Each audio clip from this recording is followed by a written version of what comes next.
30,000 মন্ত্র মুখস্থ করলাম। এই মন্ত্র মুখস্থ করার পরে বাবার কাছে প্রশ্ন করলাম, বাবা একটা মন্ত্রের ব্যাখ্যা আমি জানতে চাই, বলো কি? আমি বললাম, বাবার রাজভোগ কিতাবের 2192 পৃষ্ঠা, এই পৃষ্ঠার মধ্যে ছোট্ট একটা মন্ত্র আছে, কৃষ্ণং কৃষ্ণং শ্রী নন্দ কেশ সর্বনাম যুগে। ও বাবা, জানতে চাই এই মন্ত্রটার ব্যাখ্যা কি, তুমি কি আমার একটু বলবে?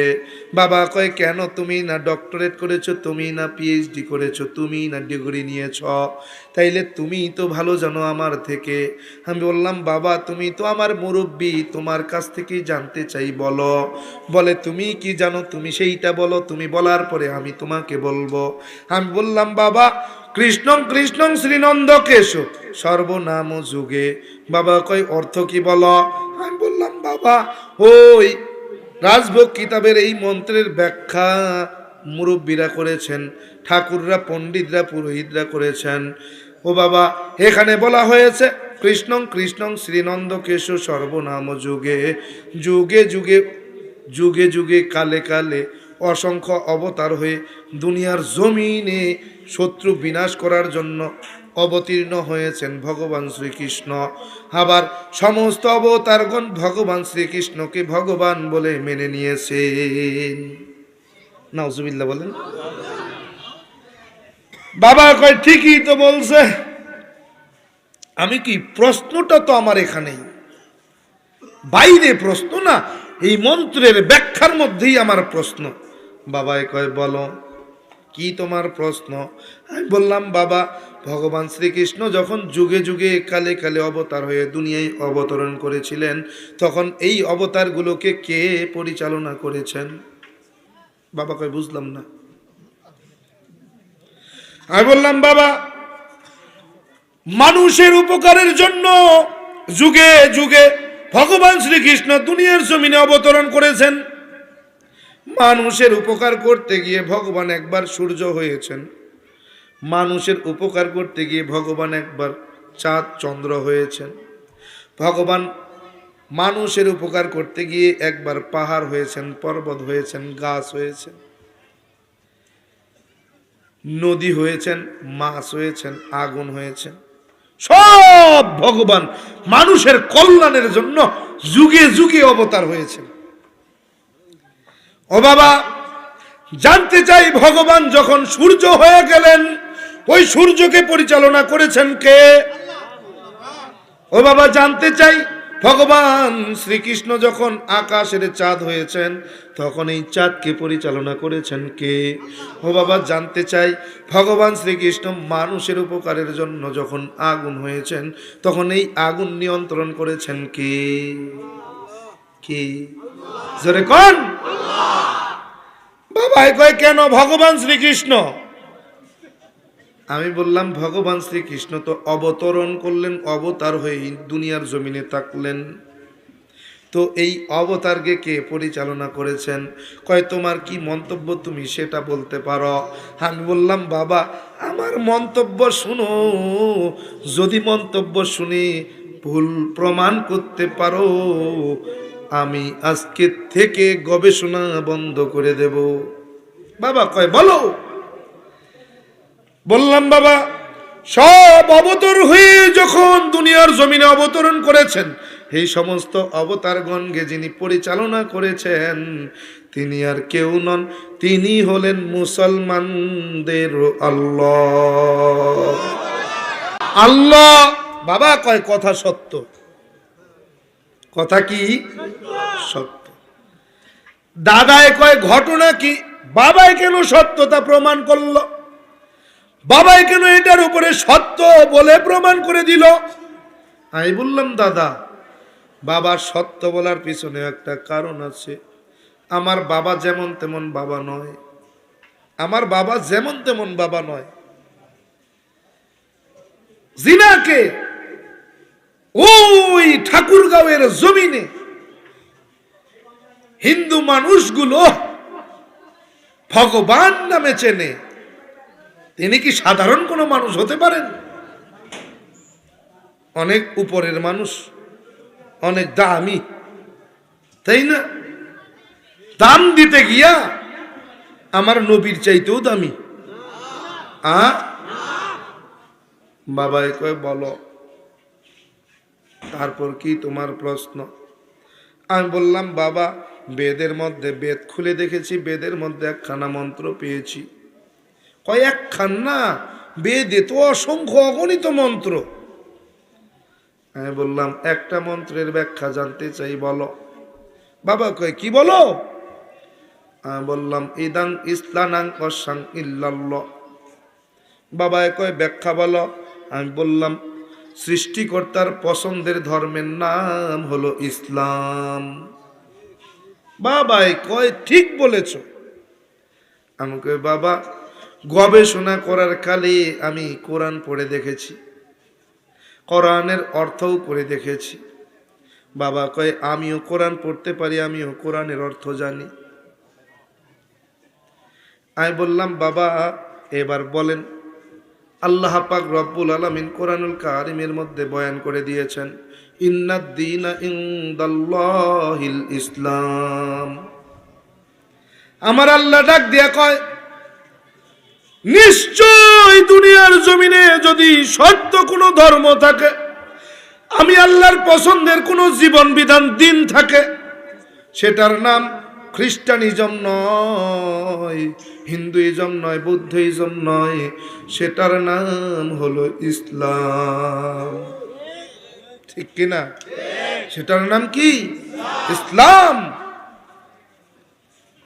দুনিয়ার জমিনে সত্য কোন ধর্ম যদি থেকে থাকে, এটার নাম কি? ইসলাম। এজন্যই তো ওই আমেরিকার জমিন থেকে চাঁদের দেশে রওনা করল অ্যাপোলো 11 নামক নভোযান নিয়ে 4 জন গবেষক রওনা করলো, চাঁদের দেশে যাবে, চাঁদ দেখবে, চাঁদ ঘুরে দেখবে। Michael Collins, Edwin Aldrin, Neil Armstrong এই রওনা করলেন। চাঁদের জমিন থেকে ঘুরে ফিরে চলে আসলেন। আসার পরে জমিনে আসবার সঙ্গে সঙ্গে নীল আর্মস্ট্রং কালেমা পড়ে মুসলমান হয়ে গেলেন। সাংবাদিকেরা প্রশ্ন করলো, ও নীল আর্মস্ট্রং, কেন তুমি ইসলাম গ্রহণ করলে? তুমি তো খ্রিস্টানের সন্তান, তুমি চাঁদে গেলে, চাঁদে কি এমন দেখলে যে তুমি সেই কালেমা পড়ে মুসলমান হয়ে গেলে? নীল আর্মস্ট্রং বলে, আমি ইসলামের ইতিহাসের মধ্যে পড়েছি মুহাম্মদের শাহাদাত আঙ্গুলের ইশারায় নাকি চাঁদ দ্বিখণ্ডিত হয়েছে। আমার মনে মনে এটাকে রেখে আমি গবেষণার জন্য চাঁদের দেশে গিয়েছি। চাঁদের দেশে যখন আমি পৌঁছালাম, পৃথিবীর জমিন থেকে আমি সকাল 10টায় রওনা করেছি, আর চাঁদের দেশে আমি ঠিক দুপুর 1টায় পৌঁছেছি। চাঁদের ভিতরে এখনো পা রাখি নাই, চাঁদের জমিনে এখনো পা রাখি নাই। হঠাৎ করে দুনিয়ার জমিনে যেই মুসলমানদের আজানের শব্দ শোনা যেত, আমি চাঁদের জমিনে দাঁড়িয়ে সেই মুসলমানের নামাজের আজানের শব্দ শুনতে পেয়েছি। আমি ওই চাঁদের দেশে খুঁজতে লাগলাম কোথা থেকে এই মুসলমানদের আজানের ধ্বনিটা ভেসে আসে, একটু দেখি। আমি পুরো চাঁদ তর্ণ বিতর্ণ করে খুঁজে দেখলাম, ওই চাঁদের জমিনে কোনো মানুষ তো আমি দেখলাম না। তবে হ্যাঁ, চাঁদের জমিনে আমি হাঁটতে গিয়ে লক্ষ্য করলাম কে যেন কেবল মাত্র এই জমিন দিয়ে হেঁটে গেছে, তার হাঁটার পায়ের চিহ্ন স্পষ্ট দেখা যায়। আমি দেখলাম, কিন্তু আমি কোনো মানুষ দেখি না। চিন্তা করলাম, আমি যেই অনুবীক্ষণ যন্ত্র নিয়ে গেছি, মাইক্রোস্কোপ নিয়ে গেছি, যেটা একটা বালুকণার 70 ভাগের 1 ভাগ বালুকণা যদি ওই মাইক্রোস্কোপের সামনে দেওয়া হয়, ওটাও অনেক বড় আকার করে দেখা যায়। আমি ওই মাইক্রোস্কোপ সেট করলাম, দুনিয়ার জমিনে আমি ইসলামের ইতিহাসে পড়েছি মুহাম্মদের আঙ্গুলের ইশারায় নাকি চাঁদ 2 খণ্ড হয়েছে। এটা সত্য কিনা আমি মাইক্রোস্কোপ সেট করে দেখতে লাগলাম।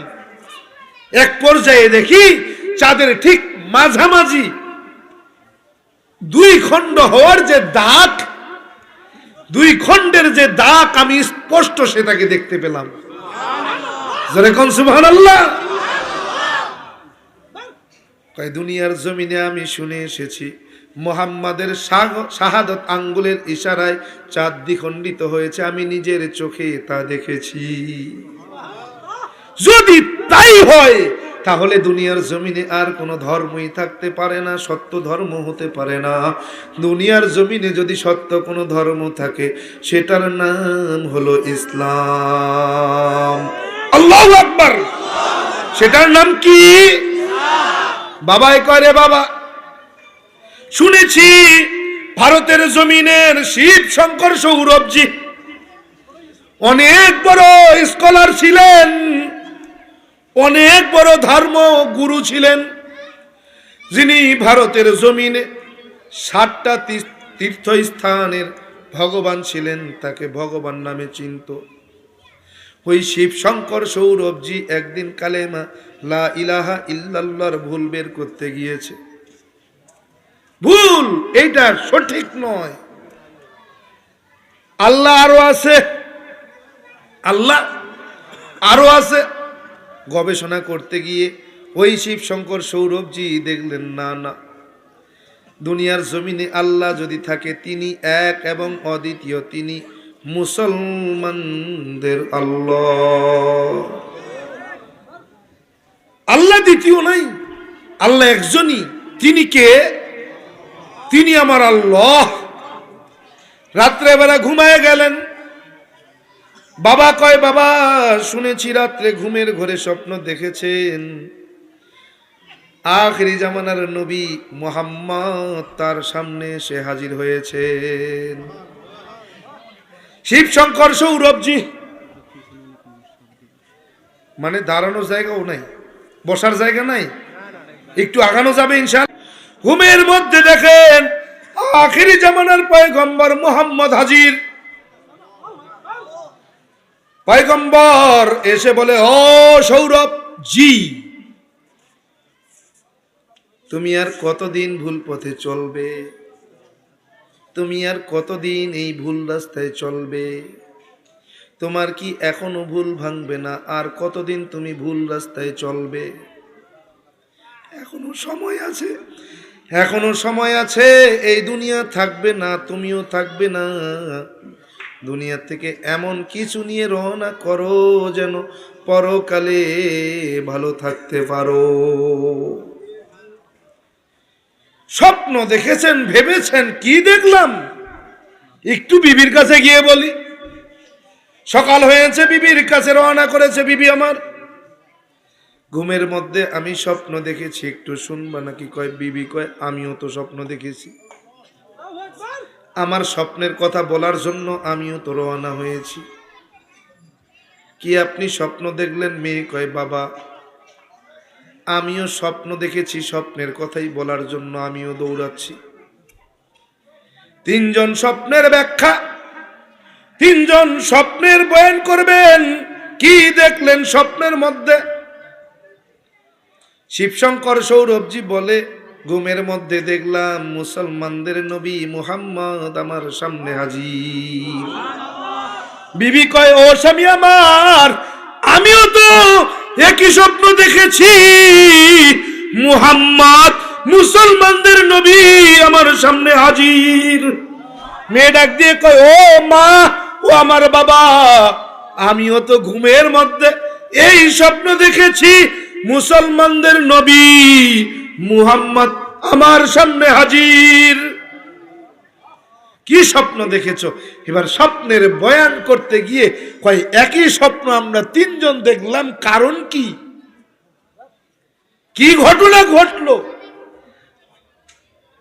আমরা চাইলেই তো বস্তায় বস্তায় আপেল আমাদের ঘরে আসতে পারে, কারণ আমি বড় বড় 7টা তীর্থস্থানীয় মন্দিরের ভগবান 7টা জায়গায় আমাকে ভগবান নামে চেনে, ভগবান বলে আমাকে জানে। আমি যদি বলতাম আমার ঘরে সব রকম ব্যবস্থা হয়ে যাইত, কিন্তু কি হবে এই অর্থ সম্পদের, কি হবে এই অর্থ সম্পদ দুনিয়ার জমিনে কি আমার কাজে লাগবে? না না, আর ভুল পথে চলতে চাই না, আর ভুল পথে থাকতে চাই না। চলো আমরা যাই কোনো মুসলমানের কাছে, হুজুরের কাছে গিয়ে কালেমা পড়ে মুসলমান হয়ে যায়। 3 জন কালেমা পড়ে মুসলমান হয়ে গেল। নাম রাখা হলো ইসলামুল হক। মুরব্বীরা যারা আছেন তারা হয়তো চিনবেন। ইসলামুল হক এই বাংলার জমিনেও পূর্বে বয়ান করে গেছেন এরশাদ সাহেবের জামানায়। ইসলামুল হক বাংলাদেশেও এসেছেন। সর্বশেষ ওই ভারতের জমিন থেকে ওই ভারতের বেঈমানেরা আমার মুরব্বী ইসলামুল হককে ভারতের জমিনে থাকতে দিল না। ইসলামুল হক ভারতের জমিন থেকে মালয়েশিয়ায় চলে গেলেন। মালয়েশিয়াতে গিয়ে তিনি মৃত্যুবরণ করেছেন। আজ বাংলার জমিন সহ গোটা বিশ্বের জমিনে বড় বড় দার্শনিকরা, গবেষকরা ইসলাম গ্রহণ করেছে শুধুমাত্র ইসলামের ভুল বের করতে গিয়ে। মরিস বুখাইলি যিনি একটা কিতাব লিখেছেন কোরআন বাইবেল ও বিজ্ঞান, কোরআন বাইবেল ও বিজ্ঞান নামক একটা গ্রন্থ লিখেছেন। এই গ্রন্থের মধ্যে তিনি উল্লেখ করেছেন ইসলাম গ্রহণের পরে তিনি কেন ইসলাম গ্রহণ করলেন। এই ব্যাখ্যা দিতে গিয়ে তিনি বলেন, আমি 1250টা ধর্মগ্রন্থ গবেষণা করে দেখলাম পৃথিবীর জমিনে সমস্ত ধর্মগ্রন্থগুলোই কেমন জানি পরিবর্তন হয়ে গেছে, একমাত্র কোরআন ছাড়া। সুবহানাল্লাহ কইতে পারেন নাই? কি ছাড়া? আমি ফ্রান্সের কোরআন, বাংলার কোরআন, ইন্ডিয়ার কোরআন, আমেরিকার কোরআন, সৌদি আরবের কোরআন আমি এক জায়গায় করেছি। সব কোরআনগুলো লন্ডনের কোরআন নিয়ে আসা হলো। সব বড় বড় রাষ্ট্র থেকে কোরআন শরীফ সংগ্রহ করা হলো। কোরআনগুলো এক জায়গায় বসানো হলো। এক জায়গায় বসে কোরআনুল কারিমের তিলাওয়াত শুরু হলো। কোন কোরআনের মধ্যে একটা জের, একটা জবর, একটা পেশের পরিবর্তন পাওয়া যায় না। পারবে কিয়ামত পর্যন্ত? পেরেছে আজ পর্যন্ত? মরিস বুখাইলি বলেন, যেহেতু আমি খ্রিস্টান ছিলাম, খ্রিস্টান থাকার কারণে আমার ধর্মগ্রন্থ তো ইনজিল। মূল ধর্মগ্রন্থ কি?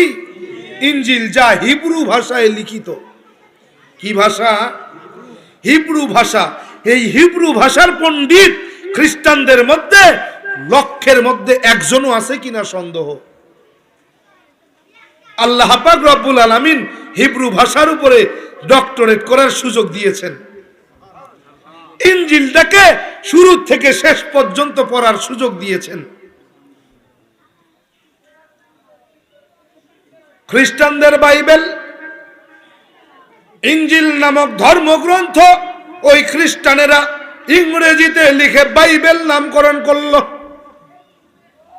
তারা ইনজিলকে পরিবর্তন করে বাইবেলে রূপান্তরিত করে ইংরেজি ভাষায় লিখল, যেন আমরা সহজেই পড়তে পারি। বাইবেলকে দেওয়া হলো, বাইবেলের থেকে কোরআন প্রমাণ করে দিল এই বাইবেলের মধ্যে কিছু সংযোজন, কিছু বিয়োজন করা হয়েছে। এই বাইবেলটা সঠিক নয়, এই বাইবেলের মধ্যে ভুল আছে। কে ঠিক কিনা? যেহেতু আমি হিন্দু ছিলাম, এতগুলো তো আর বলা সম্ভব না। 1250টা ধর্মগ্রন্থের ব্যাখ্যা কি করা সম্ভব? যেহেতু আমি হিন্দু ধর্মের ছিলাম, হিন্দু ধর্মের সম্পর্কে ওই মরিস বুখাইলি ওই বিজ্ঞান, কোরআন বিজ্ঞান আর বাইবেলের মধ্যে বয়ান করে দিয়েছেন। হিন্দু ধর্মগ্রন্থগুলো যখন কম্পিউটারের মধ্যে দেওয়া হলো। কম্পিউটার সঙ্গে সঙ্গে বলে দিল it is composed by the man. এটা মানব রচিত মতবাদ, মানুষের লেখা গ্রন্থ। এটা কোনো ঐশী গ্রন্থ নয়, আল্লাহর বাণী নয়। কম্পিউটার বলছে, আমার কথা নয়, আমি বলেছি। কম্পিউটার বলেছে it is composed by the man.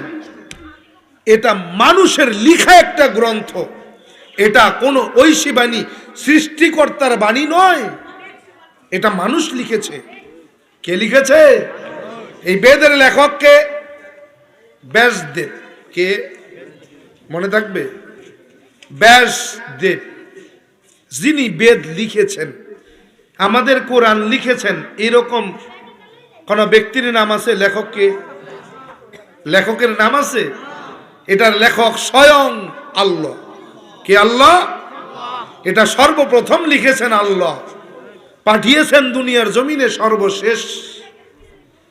বলেন কেমন কথা? আল্লাহ পাক রব্বুল আলামিন দুনিয়ার শুরু থেকে শেষ পর্যন্ত কি করবেন সব কোরআনের মধ্যে আছে না নাই? কোরআন যে আমাদের সৃষ্টিরও আগে আল্লাহ লিপিবদ্ধ করেছেন তার প্রমাণ তাফসিরে মাজারির মধ্যে সানাউল্লাহ পানিপথী রহমতুল্লাহ আলাই বলেন, সূরা তোহার তাফসিরের মধ্যে বয়ান করেন, হে দুনিয়ার মানুষ, আব্বাজান আদম আলাইহিস সালামকে সৃষ্টিরও 1000 বছর আগে আল্লাহ পাক রব্বুল আলামিন সূরা তোহা লিখেছেন। কি লিখেছেন? সূরা তোহা। মানুষ সৃষ্টিরও 1000 বছর আগে সূরা তোহা লিখলেন। তার মানে কোরআন আগে না মানুষ আগে? আল্লাহ পাক রব্বুল আলামিন বলেন আমি কোরআনকে লিখলাম মানুষকে বানানোরও আগে। লেখককে? আল্লাহ। বেদের লেখককে? ব্যাসদেব। সে কি নবী? হ্যাঁ, খোদা। সে কে? মানুষ। তাও তার পরিচয়, ব্যাসদেবের পরিচয়, জন্ম পরিচয় যদি নেই, ব্যাসদেবের মা আছেন, বাবার পরিচয় নাই। মা আছেন কিন্তু কি নাই? বাবার পরিচয় নাই। কে তার বাবা এর কোনো পরিচয় আজ পর্যন্ত কেউ উদ্ঘাটন করতে পারে নাই, জানেই না কে তার বাবা। যেই লোকটা লিখলেন এত বড় একটা ধর্মগ্রন্থ, তার যদি বাবার পরিচয় না থাকে ওই গ্রন্থটার দাম কত? কথা কয় না, বেজার হইলেন? বেজার হওয়ার কিছু নাই, কারণ যা সত্য তাই বলছি, ঠিক কিনা? বেদ লিখেছেন ব্যাসদেব। কে লিখেছেন? ব্যাসদেব। আল্লাহ পাক রব্বুল আলামিন দুনিয়ার জমিনে আমাদের পাঠায়া দিলেন। বাবার কাছে বললাম, বাবা এবার জানতে চাই ওই বেদের লেখক ব্যাসদেব। ওই ব্যাসদেব সুন্দর করে লিখে দিলেন, লিপিবদ্ধ করলেন। বেদের 1 নম্বর পৃষ্ঠার 1 নম্বর অধ্যায়ের 1 নম্বর পৃষ্ঠার 1 নম্বর মন্ত্রের মধ্যে বয়ান করে গেলেন। ওই ব্যাসদেব বলতেছেন, ইদাং ইসলানাং অসাং ইল্লাল্লাহ। হে দুনিয়ার মানুষেরা শুনে রাখো, সৃষ্টিকর্তার পছন্দের ধর্মের নাম কিন্তু ইসলাম। কি নাম? হাসরের ময়দানে যখন দাঁড়াবা, যখন ওই সৃষ্টিকর্তার সামনে তুমি দাঁড়াইবা, ওই দাঁড়ানোর পরে জানো নি কি অবস্থাটা হবে।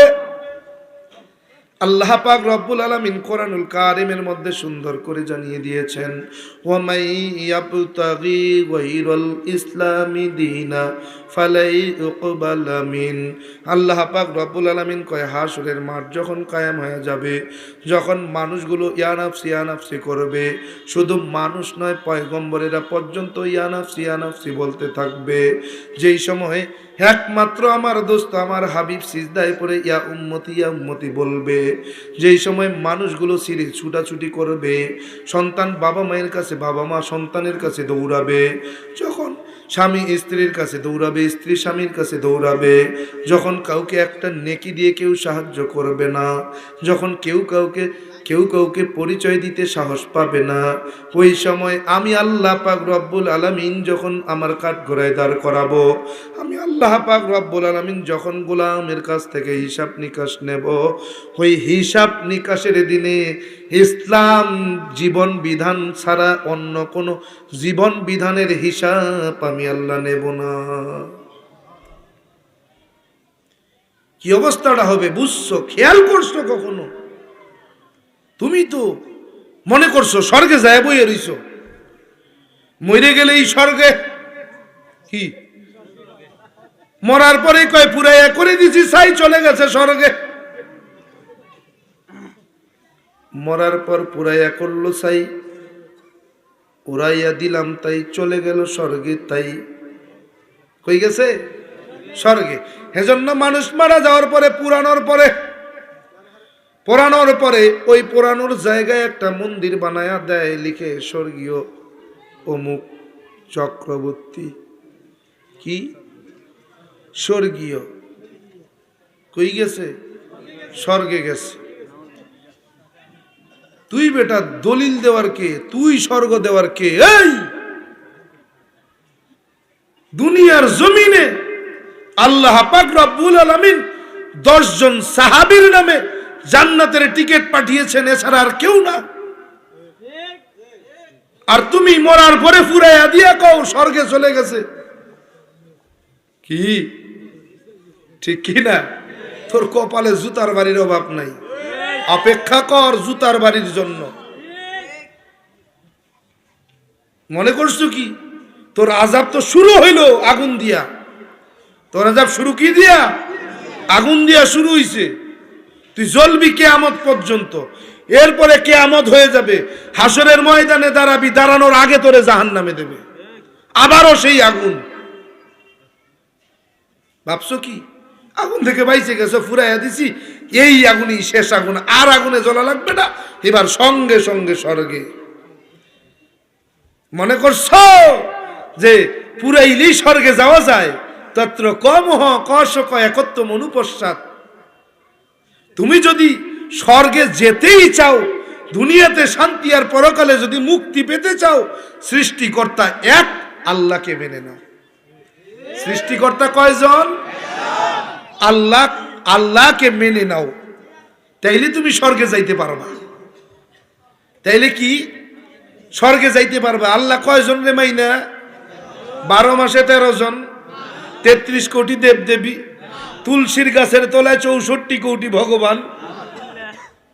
হ্যাঁ, আমি 20 বছর গবেষণা করে সমস্ত কিতাবাদি ঘেটে দেখলাম কোথাও নেই তার কোনো প্রমাণ। আল্লাহ আমাদেরকে সহি বুঝদান করেন। বাবার কাছে বললাম, বাবা কয় জানো ওই ইসলামুল হক ইসলাম গ্রহণ করলো কেন? আমি বললাম বাবা জানে নাই। কয় স্বপ্নে নবীরে দেখেছে এজন্য। জোরে কোন? স্বপ্নে কারে দেখেছে? ইসলাম গ্রহণের আগে যাকে নবী দেখা দিলেন ওই ব্যক্তি বলেন জান্নাতি না জাহান্নামী? আল্লাহর নবী ডাক দিয়া কয় যে একবার আমারে দেখে তার জন্য জান্নাত ওয়াজিব হয়ে যায়। আমাকে দেখার সঙ্গে সঙ্গেই তার আর জাহান্নাম নাই, জাহান্নাম হারাম আর জান্নাত ওয়াজিব হয়ে যায়। কে কয়জন দেখছেন? কয়বার? ইসলামুল হক হিন্দু থাকা অবস্থায় দেখেছেন একবার। বাবাই কয় রে বাবা জানুনি ওই ডক্টর ইসলামুল হক 7টা তীর্থ মন্দিরের ছিলেন ভগবান। তিনি ইসলামের ভুল কালেমার ভুল বের করতে গিয়ে হয়ে গেলেন মুসলমান। দাম বাড়লো না কমলো? দাম বাড়লো না কমলো? আজকে আমাকে কেন দাওয়াত দিয়েছেন? আমি কি এখানকার যোগ্য? এত বড় মাদ্রাসার প্রোগ্রাম, এই সম্মান একমাত্র হাদায়াতের সম্মান। কিসের? আমি এলেমের সম্মানের বড়াই করি না, আল্লাহ আমাকে হেদায়েত দিয়েছেন, এই হেদায়েতের সম্মানের বড়াই করি। আল্লাহ চাইলে আমারে অমুসলিম বানাইয়া দুনিয়ার জমিনে জাহান্নামের খড়ি বানাইতে পারতেন, ঠিক কি না? আল্লাহ যে আমাকে হেদায়েত দিয়েছেন এর বড়াই আমি করি। কারণ পৃথিবীতে লক্ষ কোটি মুসলমানের ভিতরে আল্লাহ আমাকে কবুল করেছেন, এজন্য আলহামদুলিল্লাহ। আরে নবীর উম্মতের দল, আল্লাহ পাক রব্বুল আলামিন আমাকে হেদায়েত দিয়েছেন। বাবা কয় জানো, ওই ইসলামুল হকের কোনো পরিচয় ছিল না, নবীকে দেখার পরে তার পরিচয় হয়ে গেল শুধু ভারতের জমিনে না, বরং গোটা বিশ্বের জমিনে। বাবারে বললাম, বাবা জানতে চাই ইদাং ইস্তানাং ওয়াসাং ইল্লাল্লাহ এর ব্যাখ্যা কি? বাবা কয় জানো না, সৃষ্টিকর্তার পছন্দের ধর্মের নাম হলো ইসলাম। আমি বললাম, বাবা আপনি জানেন তো, মানেন না কেন? কয় আমি মানতে পারি না, আমি মানতে চাইলেও মানা যায় না, কারণ আমার সম্মান, আমার বংশ, আমার প্রতিপত্তি, আমার সম্পদ, আমার ইজ্জত, আমার সম্মান, এজন্য আমি মানতে পারি না। আমি বললাম, বাবা জানেন কিন্তু মানেন না কেন?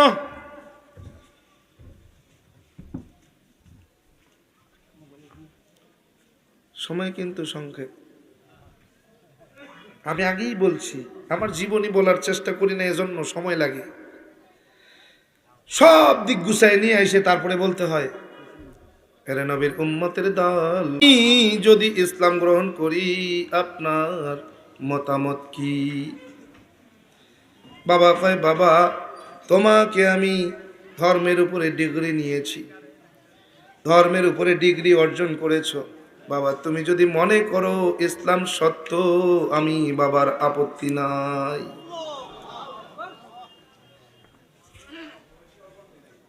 ইসলাম গ্রহণ করি নাই, তখনও চাকরি হয়ে গেল পুলিশে। বাবা কয় কেন, আমার কি সম্পদের অভাব হয়ে গেল, তোমার চাকরি করে খেতে হবে? আমি বললাম, বাবা না, সম্পদের কারণে নয়, আমি দেশ ভ্রমণের উদ্দেশ্যে চাকরি করতে চাই।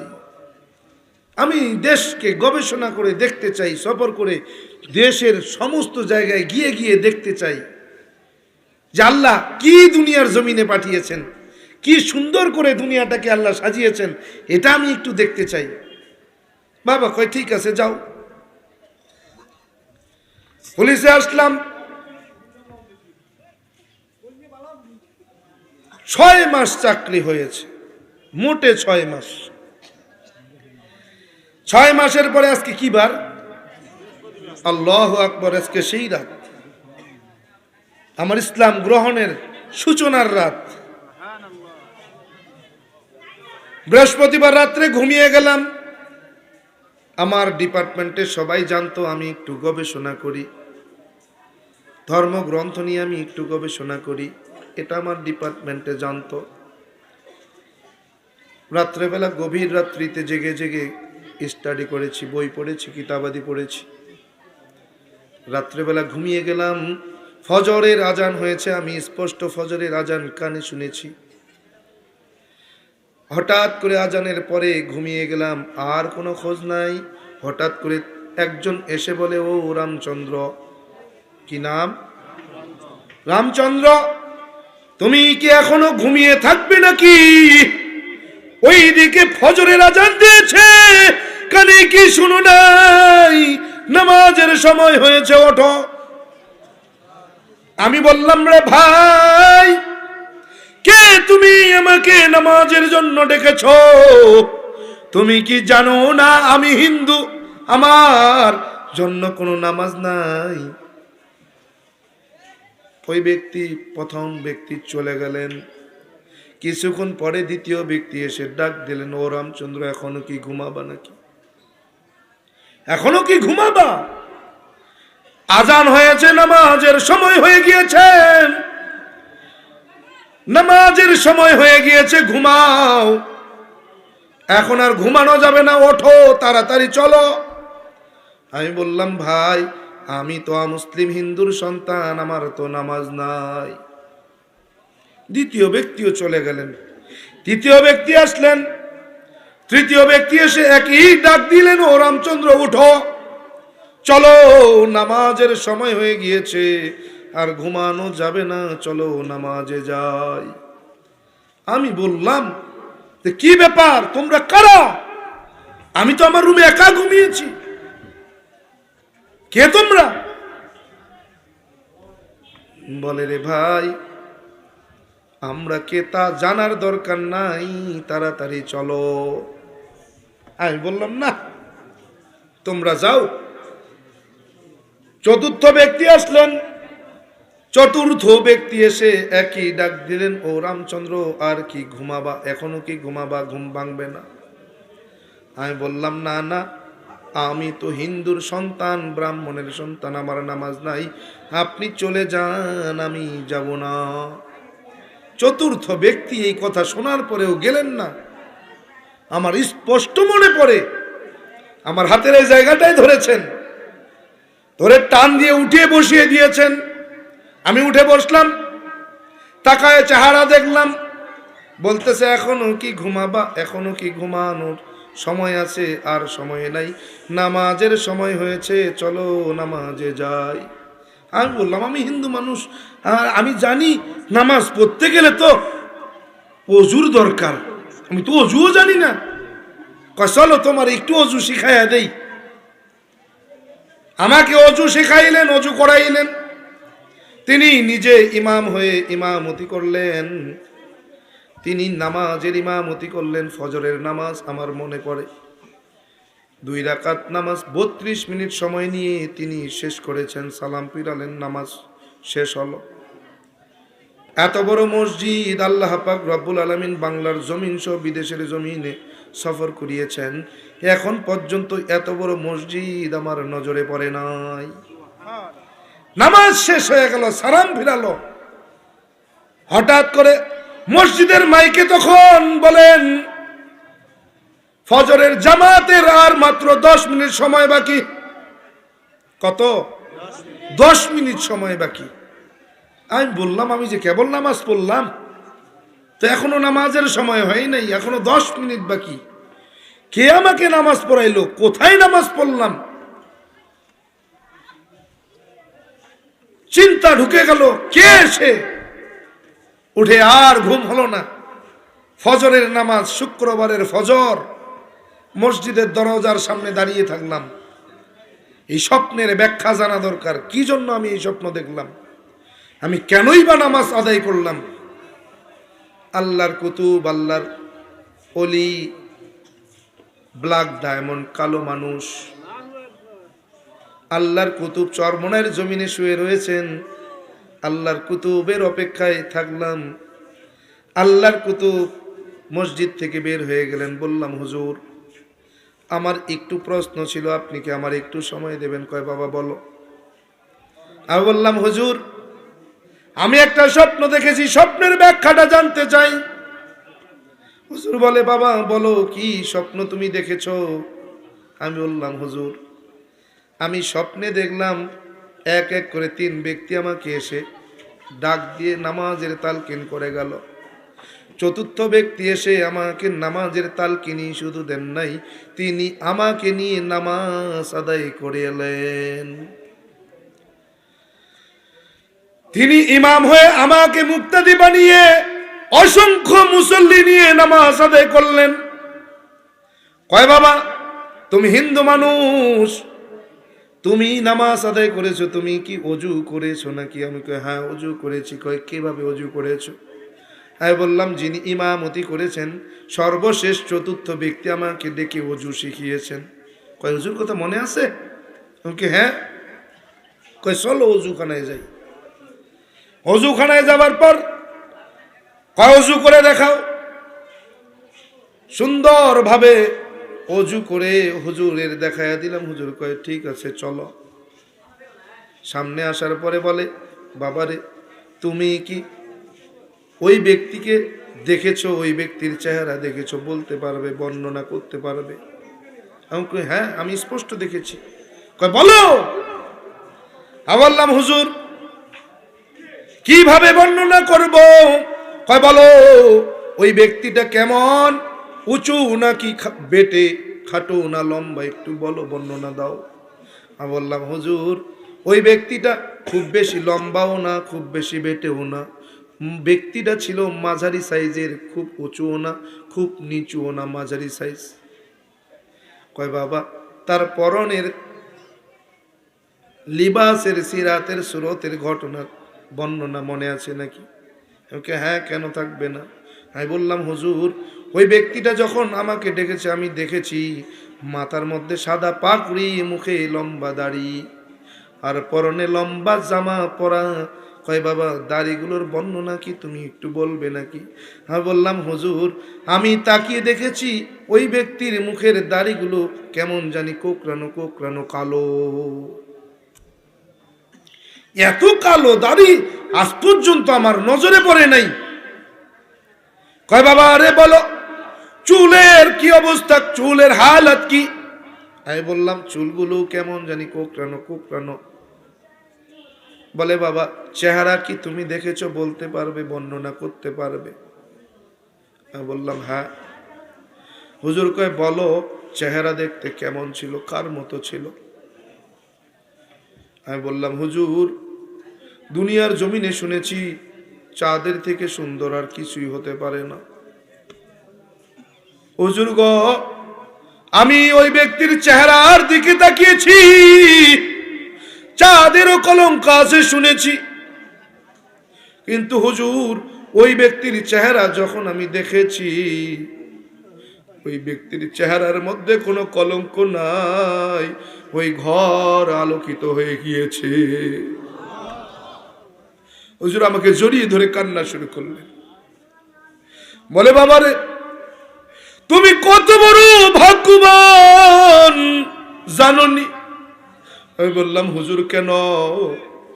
কই বাবা যেই ব্যক্তিকে দেখার জন্য এত ত্যাগ, এত অপেক্ষা, এত ইবাদত, যে ব্যক্তিকে দেখতে গিয়েও দেখতে পারি নাই, বাবারে জানো তোমার সামনে যে ব্যক্তিটা দেখা দিয়েছেন, তোমার বর্ণনা যদি সত্যি হয়, ওই বর্ণনা যদি সত্যি হয়, তিনি আর কেউ নয় আখিরি জামানার পয়গম্বর মুহাম্মাদুর রাসূল।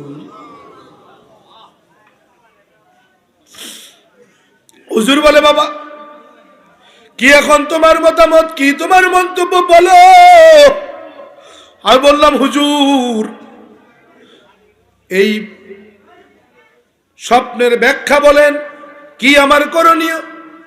কয় বাবা তুমি তো গবেষক, অনেক দিন গবেষণা করেছ। বাবারে ও বাবা তোমার মতো গবেষক কেন গবেষণা করেছো জানতে চাই। আমি কই সত্য জানতে চাই, সত্যের পথে চলতে চাই, দুনিয়াতে শান্তি আর পরকালে মুক্তি চাই।